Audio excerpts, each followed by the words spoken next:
session with Professor Thompson. We're very grateful indeed to you for coming and giving evidence to this week. And we're sorry we hope you're feeling better. We're sorry that you couldn't come last week, but we had a very helpful session last week with Dr. Thompson from the Wellcome Trust and from Miss Stern from Universities UK International, and I think that has helped form our thinking and to an extent form some of the questions that we may want to ask you today. So there's a kind of, it follows logically that you should be here after they've been here, but I can put it that way. But I wonder whether you could just say a little bit before we get into the questions about the organisation, the UK Research Innovation. Sorry? UK Research UK Research and Innovation.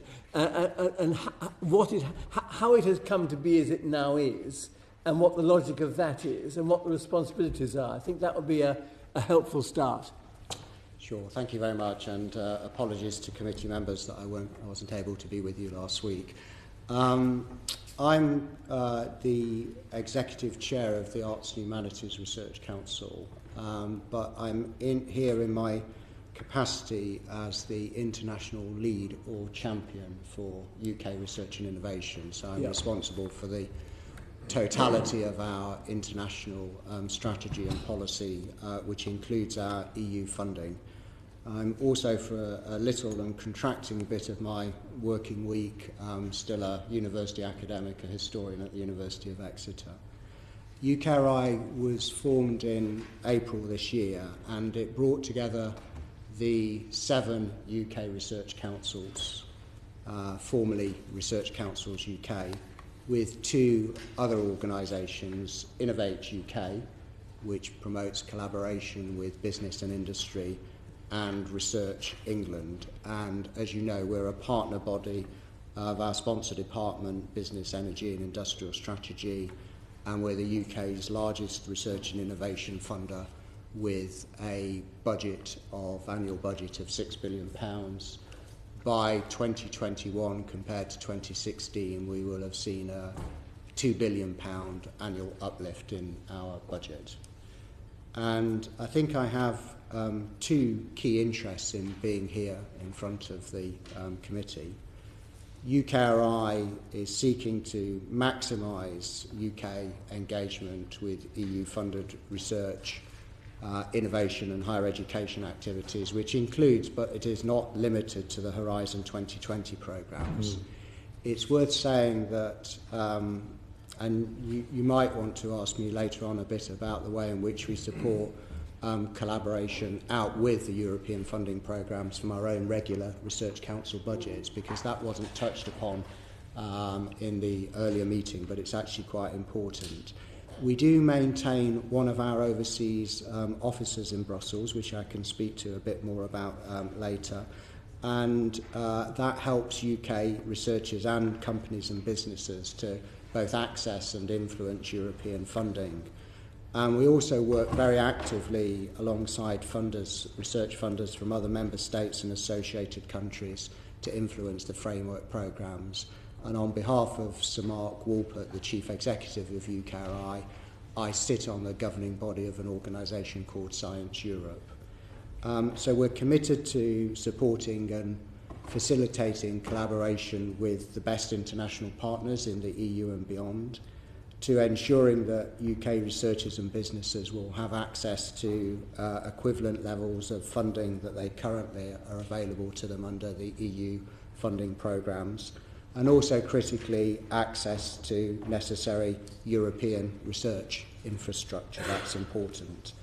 The best outcome, as my 2 colleagues made clear in the previous hearing, would be to quickly negotiate full associated status, because that would allow us to continue to access framework programmes for research in the future under the same conditions as member states. But as committee members will understand, that does require both an agreed financial contribution and an association agreement between the UK and the EU. Therefore, we have to be prepared for a situation where it isn't possible to achieve such a negotiated outcome for Horizon 2020 and its successor. And just in closing, it's worth highlighting to committee members that we, as UK Research and Innovation, have been given the responsibility by BEIS to deliver the underwrite guarantee for Horizon 2020 in the event of a no-deal exit, and as having what's called third country status rather than being a fully associated state.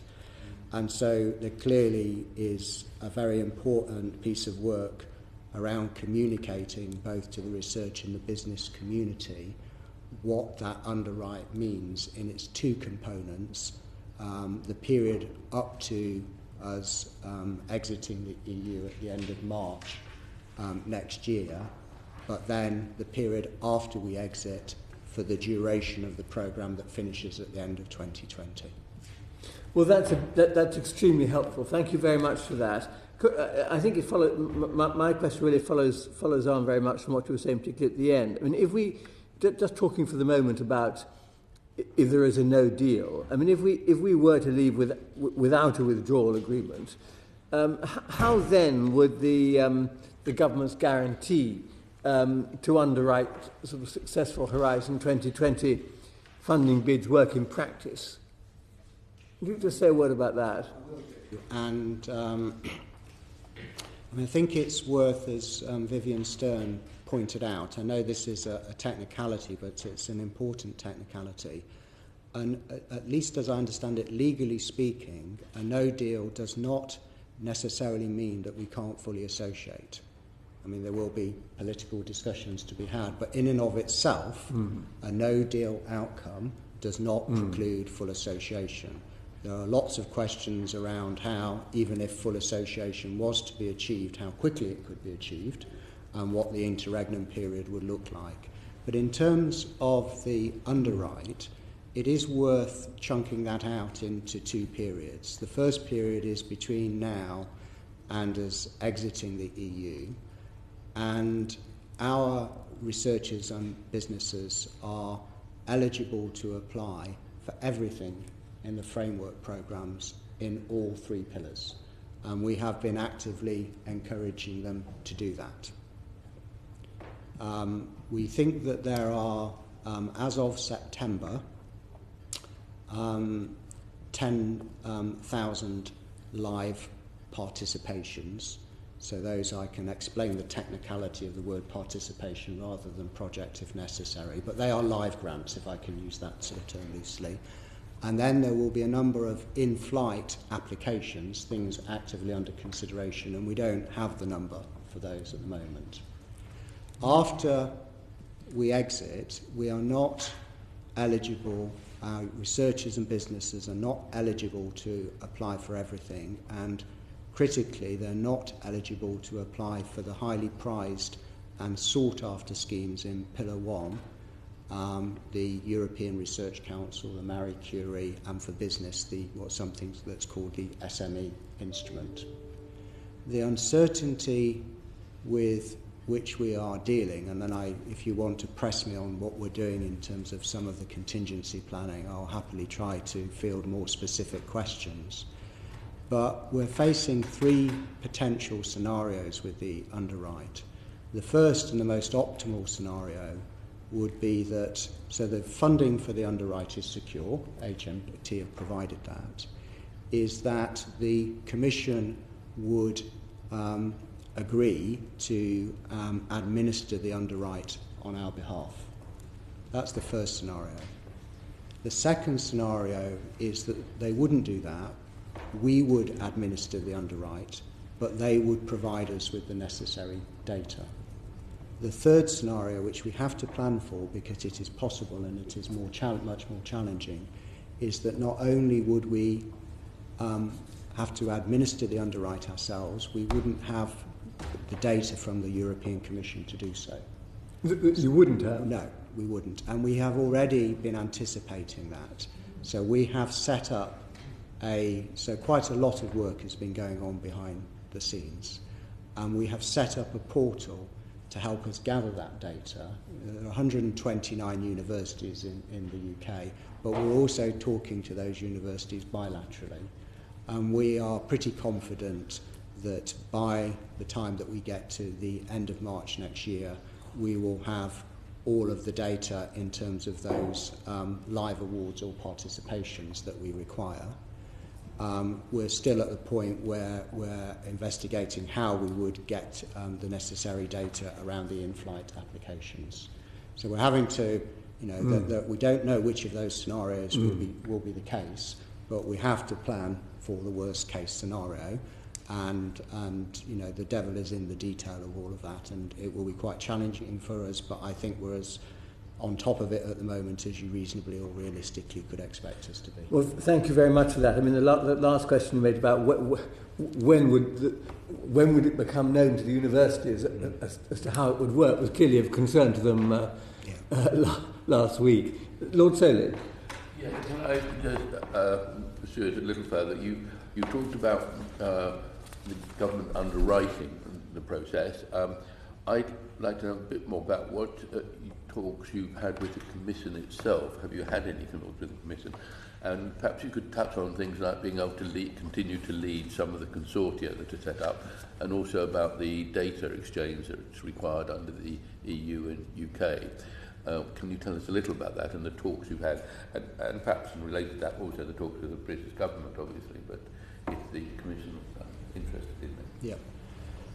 So we, as UKRI, do not talk directly to the Commission, but our sponsor department, Business, Energy and Industrial Strategy, have.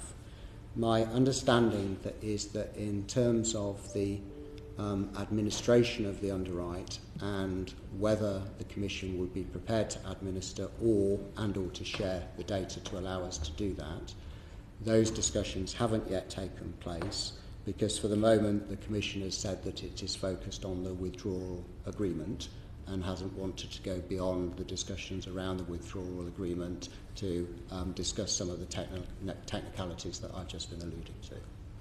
So apart from the UK government, have you got any other ways in which you could have an input, and if so, what are they? Yes, absolutely.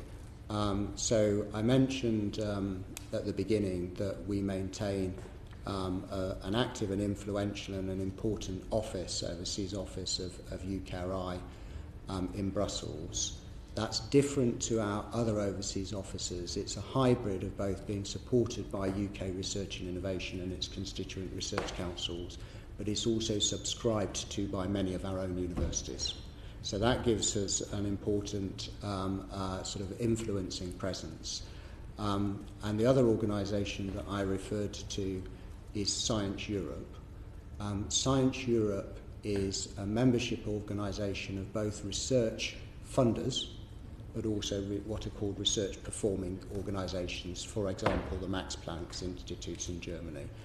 And it doesn't encompass every single research funder or performing organisation in Europe, but it does encompass the vast majority of them. So it's quite a powerful organisation. And we, as UKRI, have one of 10 places on the governing body. So if I was to make that a little bit more tangible for you in terms of, what does all that amount to? I think members of the committee will be aware that have been discussions around what association might look like under Framework 9, and there have been some suggestions from some governments of some member states that there might, for example, be different categories of association according to what,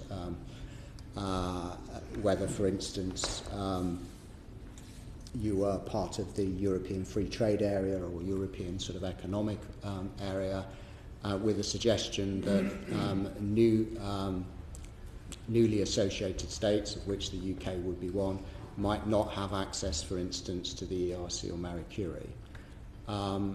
A couple of months ago, a resolution was passed through Science Europe. I have the wording here, Chairperson, if I can just read it out, which absolutely made it clear that that would not be the position of Science Europe.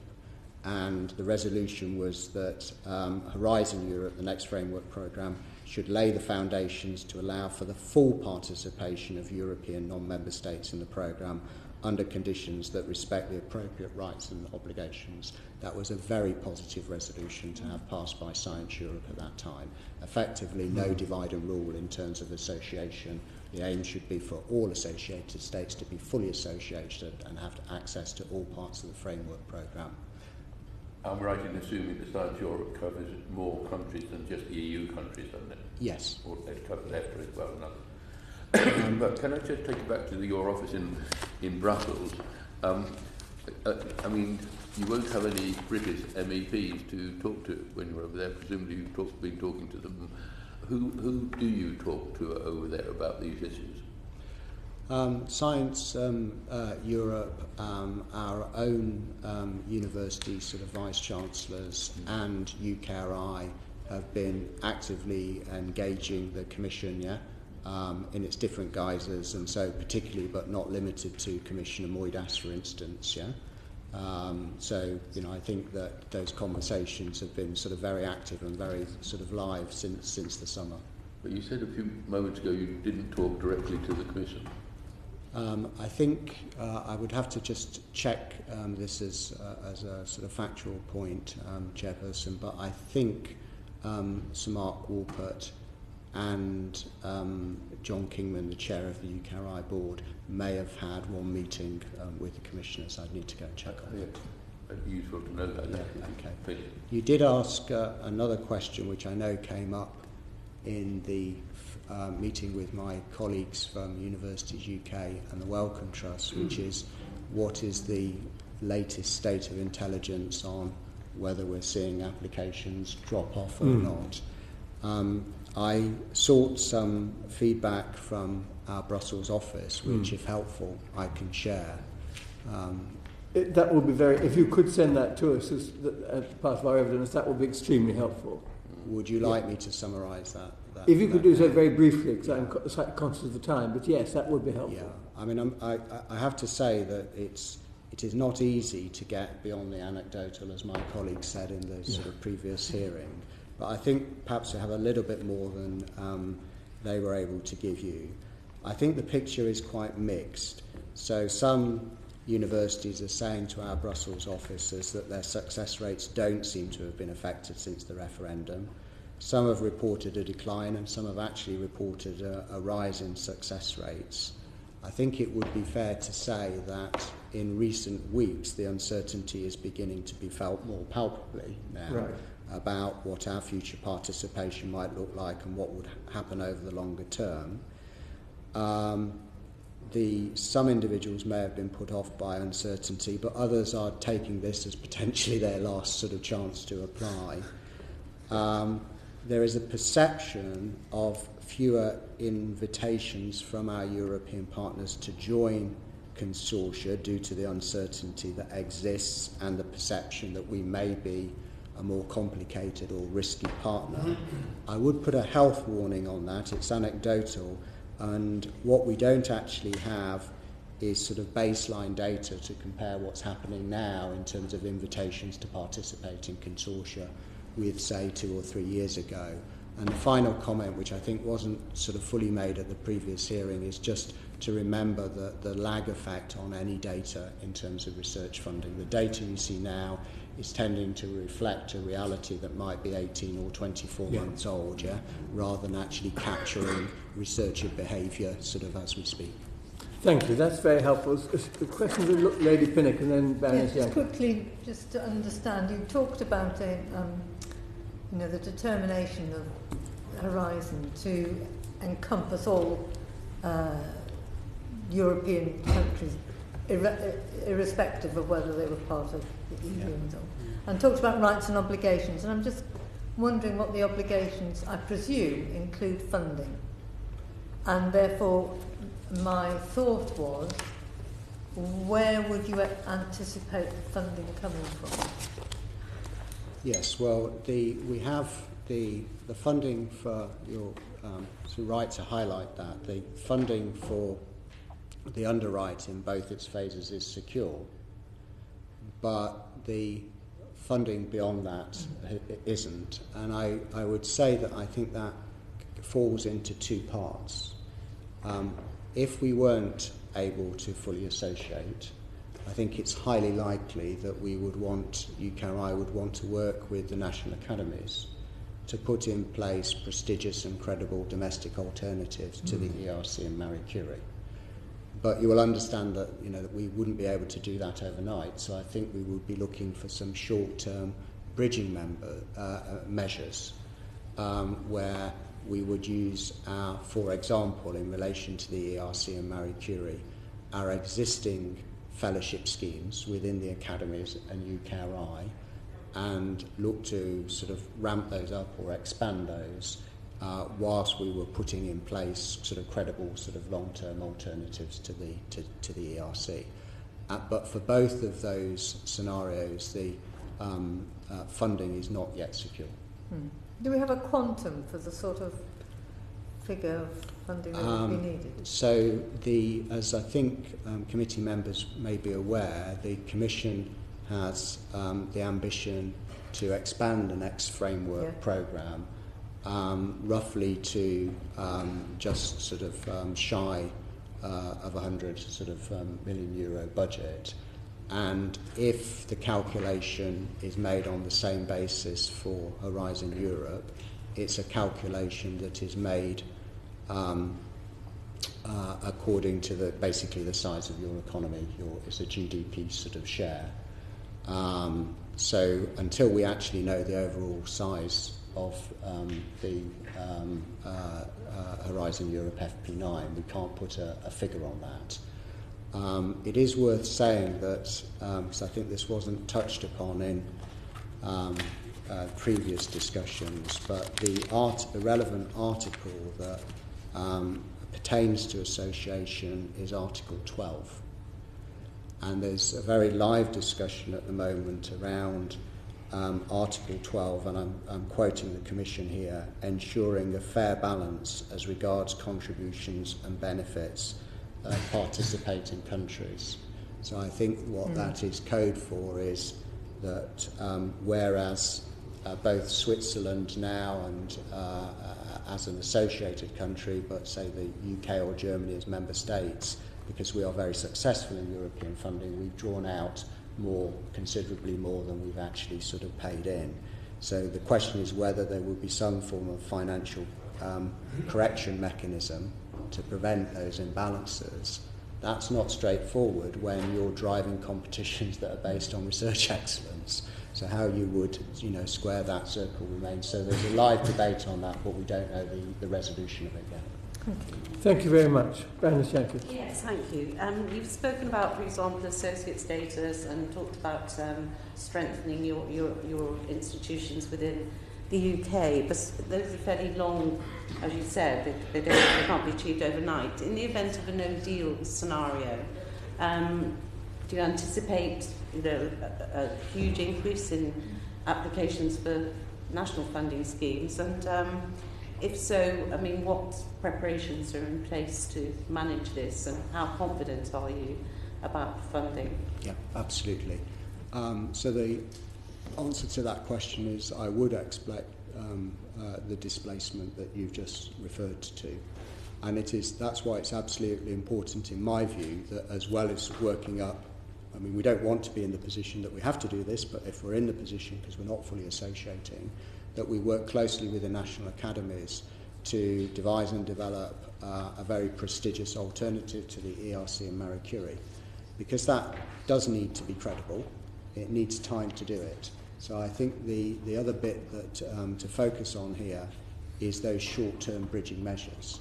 Now the advantage that we have there is that the 4 national academies and the 7 research councils already run prestigious fellowship schemes of their own.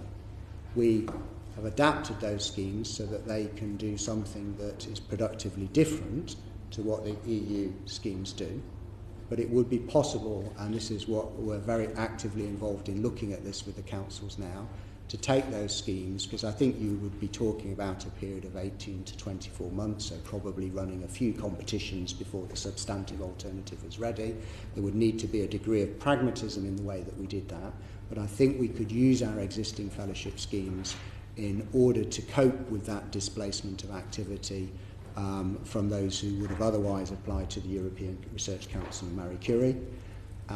But I would not, in front of this committee, want to in any way downplay or underestimate the size or scale of the operational challenge that's involved in doing that. We will have to be absolutely, we feel we are, but we will have to be absolutely on top of our game in order to deliver.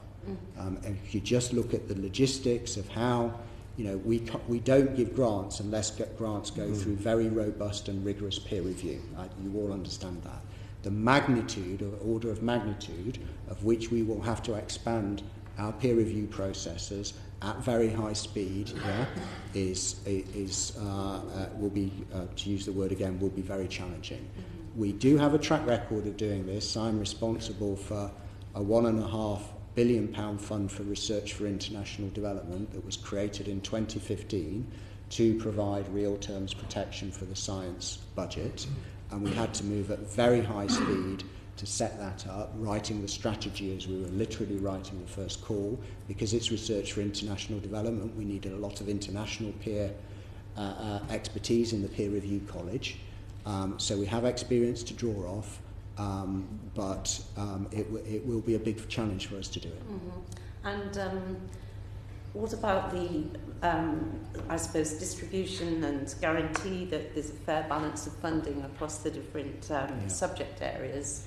And what do you feel are the likely risks? What might happen if you're not capable of actually managing to work at this sort of speed? Yeah. So you're absolutely right to sort of peel the layers of onion back a little bit on it, if I can use that metaphor, because some of our disciplines will be more exposed, considerably more exposed than others.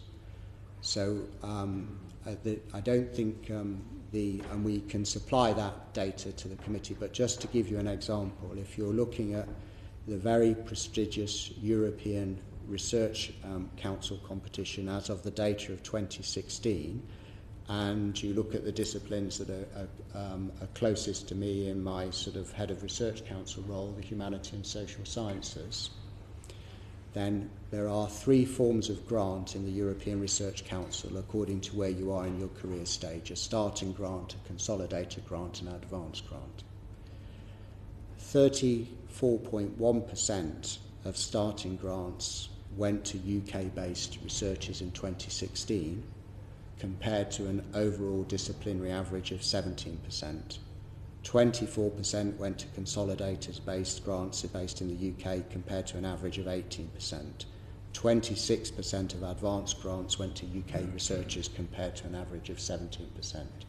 You know, there is a very high degree of exposure in the humanities and social sciences, where some of our humanities and social sciences absolutely are world leading and are equivalent to, you know, what the US achieve. Yeah. You can go further than that because there are individual disciplines. I wouldn't want to make this a story just about the humanities and social sciences, which are also very exposed because historically they've relied more on EU for their funding.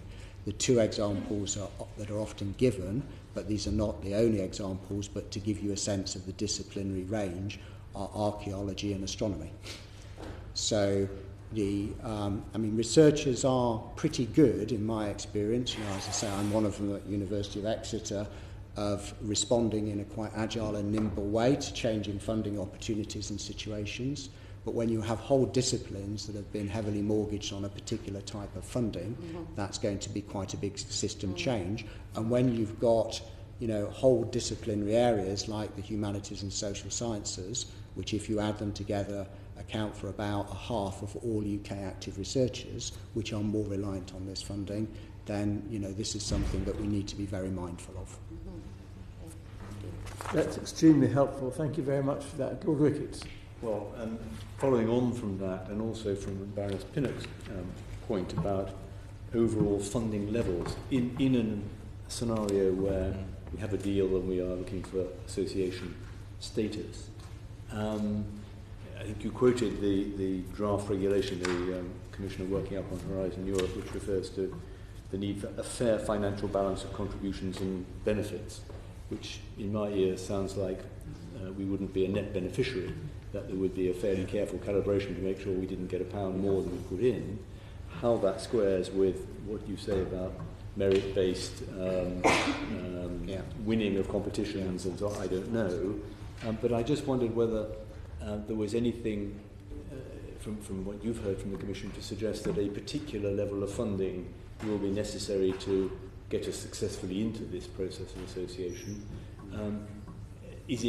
Can it only be based on our sort of GDP key or something like that, or will there be options of having rather lower funding and then rather lower benefits as a result? Do you have a sense of how that balances? I haven't heard any alternatives being discussed or proposed to do the GDP measure.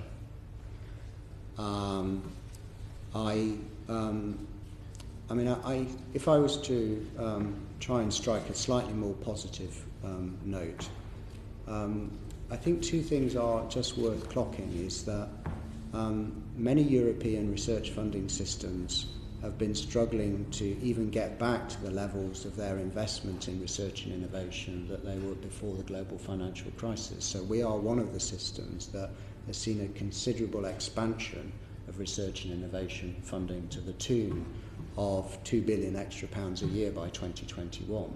So I think a lot of our European counterparts in the world of science will be looking at us not only for that reason at all, but and be quite concerned about the absence of UK participation in these programs. So I think that is, I think there are the incentives are not on our side for us to participate and fully associate in these programs. I think we need to remember, and that's why presumably one was able to get that resolution through Science Europe in the way that we did. Yeah. I think absolutely what we don't want to see is a sort of divide and rule around association. I think that would be an extremely bad outcome, not just for UK science, but for European sort of science as a whole. I mean, the international collaboration is hardwired into what we do as academics. Yeah. It's just part of who we are, what we do, and the way that we work. So, 7 of our top 10 collaborators are EU partners. Yeah. 28% of academic staff in UK universities are from outside the UK, and nearly 31,000 of those are from the EU.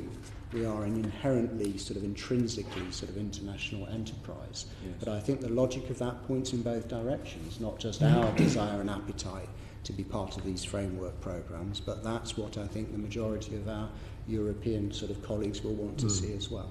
I'm sure you're right to underline that, and that's one of the great benefits of Horizon, of course, is that it encourages the international collaboration that you're responsible for, and in a way enables it as well. But would we be right in concluding that if we're right that association status is likely to lead to more of a adjustment between what you put in and what you get out, that there will be a loss to be made good in the overall receipts for UK research, because we won't be getting back more than we put into Horizon Europe in those circumstances? I think you would be right. The numbers are very big too. And they're very big. This is serious money. Yes, there will be a shortfall if we were in a situation where we could not draw out, plus or minus 5% any more than we actually put in to bridge. But it's very difficult, given where negotiations are over the next framework programme, to know what the size and exact size and shape of that would look like. Yeah. I mean, I think that it is worth saying that there's still quite a lot of things that appear to be undecided about the next framework programme. And maybe in the previous hearing that didn't fully come through, but if I just run down my list, and one of them at the top of the list absolutely cuts across a lot of what we've been discussing, and it's called the widening participation. This is the geographical balance of funding, particularly across East and West, and the so-called RDI divide, which I think is the research, development and innovation divide in terms of, what states receive in terms of the... Now that is a very live discussion, and it is a tensioning, the widening participation against the scientific excellence, and that hasn't resolved itself. We don't know whether association would give access to the crucial mono-beneficiary schemes in Pillar 1. We don't know whether associated states would be able to coordinate projects. There's detail to be worked through on attendance rights at programme committees, working groups, strategic fora. That may sound quite prosaic, but it's actually quite consequential. We don't know what the shape of the missions would look like in Pillar 2, or the shape of the European Innovation Council in Pillar 3. So, you know, we know roughly what the target is, yeah, but it's still to fully define itself, and that inevitably would affect, I think, the UK's position in terms of what we would be willing to pay to fully associate. We need to know what would come back to us in return. Indeed. Thank you very much. Thank you. Could I ask a couple of questions? First of all, you said earlier on, you said you perhaps wanted to say something about active support that you were giving outside the horizon, but I wasn't quite certain whether you meant within the EU but outside horizon, or whether you meant outside the EU. Just thought, but it may, and I'll do it quickly, but it may be helpful for committee members contextually, because there is obviously, I wouldn't want to be misunderstood or misinterpreted here. I think you have a sense from everything I've said is that, you know, the absolutely desired outcome here is to fully associate to these programmes, and I think the future health and prosperity and success of the UK research and science base is, you know, significantly leveraged on that. But our European collaborations are not all sort of subsumed within or limited to our participation in the framework programme. So if you look at Research Council grants given between 2011 and 2016, then we can double check this figure for you, but I think 12.5% of our grants averaged across the research councils have gone to non-UK EU nationals working in the UK. So that's our own funding. And if you look at new postgraduate research student starters funded by the research councils over the same period, then depending on the council, between 9 and 25% of those new starters on PhDs funded by research councils are non-UK EU nationals. So this is my point about international collaboration to core and collaboration within Europe being hardwired into everything we do. So it's not, you know, not everything is hinged on what we do in the European framework programmes, but those programmes are an extremely important part of the picture. That's very helpful, thank you. Just one final question. I wonder whether you were, it's a point which has cropped up in a number of the evidence sessions we've had. Are you talking to BIS at all about the potential implications of changing visa arrangements for research activities, people coming backwards and forwards across between the EU and here? Is this something which is certainly on their radar screen, or whether it's on yours? Absolutely on both. I think my colleagues at the previous hearing, Beth Thompson and Vivian Stern, were pretty eloquent on that subject. The only thing that I think I would add, and I'm not even sure whether I'm allowed to wear my hat as a University of Exeter researcher at this committee or not. But yes, all hats are welcome. But I think that it is worth remembering that the visas is partly a matter of policy and strategy, and I think you covered off that very well at the previous hearing. I think that one of the committee members made a very important point not to conflate salary and skills, particularly in this area, and I would underscore that. But whatever that regime is, whatever the policy is, there's also a question of how it is implemented and communicated. And I think that the other half of the problem is that it's bureaucratic, it's cumbersome, and at times it's unfriendly. And so whatever the policy is, that's one set of issues around that. I think that we're not implementing and communicating that policy as well as we could do.